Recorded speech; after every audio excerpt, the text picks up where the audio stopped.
യുഎസും തമ്മിൽ നടക്കുന്ന കൊമ്പുകോർക്കലിനിടയിൽ രണ്ടാം ഘട്ട ചർച്ച ഫലം കാണുമോ? നല്ലതുപോലെ പര്യവസാനിക്കുമോ എന്ന ചോദ്യങ്ങൾ ബാക്കി നിൽക്കെ തന്നെ ഇറാനിൽ സൈനിക നടപടിക്ക് ഇസ്രായേലിന് പിന്തുണ നൽകാനാണ് യുഎസ് പ്രസിഡന്റ് ഡൊണാൾഡ് ട്രംപ് നീക്കം നടത്തുന്നത്.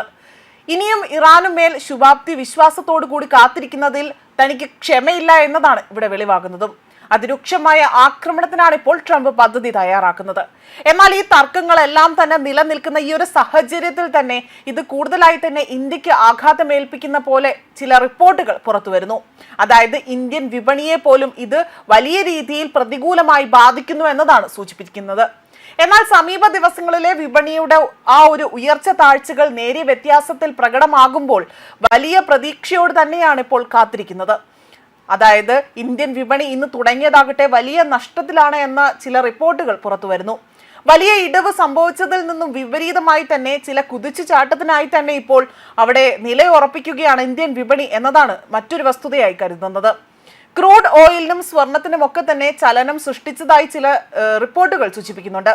പ്രത്യേകിച്ച് ഒരേപോലെ തന്നെ ഇന്ത്യൻ ഓഹരി വിപണി സൂചികകൾ ഇന്ന് വ്യാപാരം തുടങ്ങിയത് വലിയ നഷ്ടത്തിലായിരുന്നു. ഏകദേശം 140 പോയിന്റോളം ഒരു ഇടിവ് സംഭവിച്ചു. അതായത് 82,480.40 എന്ന നിലയ്ക്കാണ് അവിടെ സെൻസസ് വ്യാപാരം തുടങ്ങിയത്. പിന്നീട് അല്പം നില മെച്ചപ്പെടുത്തി. നിലവിൽ 82,630.75 എന്ന നിലയിലേക്കാണ് പിന്നെ എത്തിയത്. IT ഓഹരികളിൽ ആ വിൽപ്പന സമ്മർദ്ദം ഇപ്പോഴും തുടരുകയാണ്.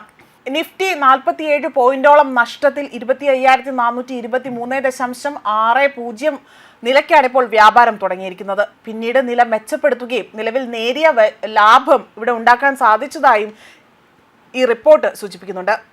അതേസമയം ഇറാനുമേൽ വലിയ രീതിയിലുള്ള ആക്രമണങ്ങൾ നടത്താനാണ് US തയ്യാറെടുക്കുന്നത്.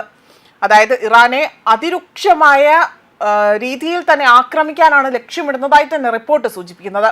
ഇറാനിൽ ആഴ്ചകൾ നീളുന്ന ആ സൈനിക നടപടിക്ക് US സൈന്യം സജ്ജമാകുന്നു എന്ന റിപ്പോർട്ടാണ് കഴിഞ്ഞ ദിവസങ്ങളിൽ പുറത്തു വന്നിരിക്കുന്നതും. ഇറാനും യുഎസും തമ്മിൽ ഇതുവരെ ഉണ്ടായിരുന്നതിൽ വെച്ച് ഏറ്റവും രൂക്ഷമായ ഏറ്റുമുട്ടലാകും ഇതെന്നാണ് US ഉദ്യോഗസ്ഥരെ ഉദ്ധരിച്ചുകൊണ്ട് വാർത്താ ഏജൻസികൾ പറയുന്നത്. ലോകത്തെ ഏറ്റവും വലിയ വിമാനവാഹിനി കപ്പലായ യുഎസിന്റെ USS സെറാൾഡ് ആകട്ടെ ആ മിഡിൽ ഈസ്റ്റിലേക്ക് എത്തുന്നതായും അല്ലെങ്കിൽ അവിടേക്ക് അയച്ചതായും തന്നെ വ്യക്തമാക്കുന്നു. കരീബിയൻ കടലിൽ നിലയുറപ്പിച്ചിരിക്കുന്ന ജെറാൾഡ് ആകട്ടെ വലിയ രീതിയിൽ ഈസ്റ്റിലേക്ക് യാത്ര തുടങ്ങിയതായിട്ടായിരുന്നു വിവരങ്ങൾ പുറത്തു വന്നത്. ഇറാനിലെ ഭരണകൂടത്തെ അട്ടിമറിക്കുന്നതിനെ കുറിച്ച് യുഎസ് പ്രസിഡന്റ് ഡൊണാൾഡ് ട്രംപ് ആകട്ടെ വലിയ രീതിയിൽ പരസ്യമായി തന്നെയാണ് പ്രതികരിച്ചത്. അതാണ് സംഭവിക്കാവുന്നതിൽ വെച്ച് ഏറ്റവും നല്ല കാര്യം എന്നതാണ് തോന്നുന്നത് എന്നതായിരുന്നു കഴിഞ്ഞ ദിവസങ്ങളിൽ നോർത്ത് കരോലിനയിലെ ഫോർട്ട് ബ്രിഗിലെ നേരിയ പരിപാടിയിൽ പങ്കെടുക്കവേ ട്രംപ് വ്യക്തമാക്കിയത്. നയതന്ത്ര ശ്രമങ്ങൾ പരാജയപ്പെട്ടാൽ ഇറാന് ഗുരുതരമായ പ്രത്യാഘാതം ഉണ്ടാകുമെന്നും ട്രംപ് നേരത്തെ തന്നെ മുന്നറിയിപ്പ് നൽകിയിരുന്നു. എന്നാൽ ആക്രമിച്ചാൽ യുഎസിന് തിരിച്ചടി നൽകുമെന്നതാണ് ഇറാൻ മുന്നറിയിപ്പ് നൽകിയിരിക്കുന്നത്. ഇറാന്റെ ബാലിസ്റ്റിക് മിസൈലുകളെ നിയന്ത്രിക്കണം അല്ലെങ്കിൽ അതിന്റെ നിയന്ത്രണം അടക്കം US ആവശ്യപ്പെടുകയാണ് ചെയ്തത്. ഉപരോധങ്ങൾ നീക്കുമെങ്കിൽ ആണവ പദ്ധതിയെ പരിമിതപ്പെടുത്താനുള്ള കരാറിന് ഇറാൻ തയ്യാറാണ് എന്നും അറിയിക്കുകയും ചെയ്തതാണ്. എന്നാൽ ആണവ പദ്ധതി പൂർണ്ണമായും ഉപേക്ഷിക്കില്ല എന്നും മിസൈൽ ശേഷി അടക്കം രാജ്യത്തിന്റെ പ്രതിരോധ വിഷയങ്ങളിൽ ആരും ഇടപെടേണ്ട എന്നതുമാണ് ഇറാൻ ആവർത്തിച്ചുറപ്പിച്ച് ഇപ്പോഴും പറയുന്നത്. ന്യൂസ് ഡെസ്ക് കർമ്മ ന്യൂസ്.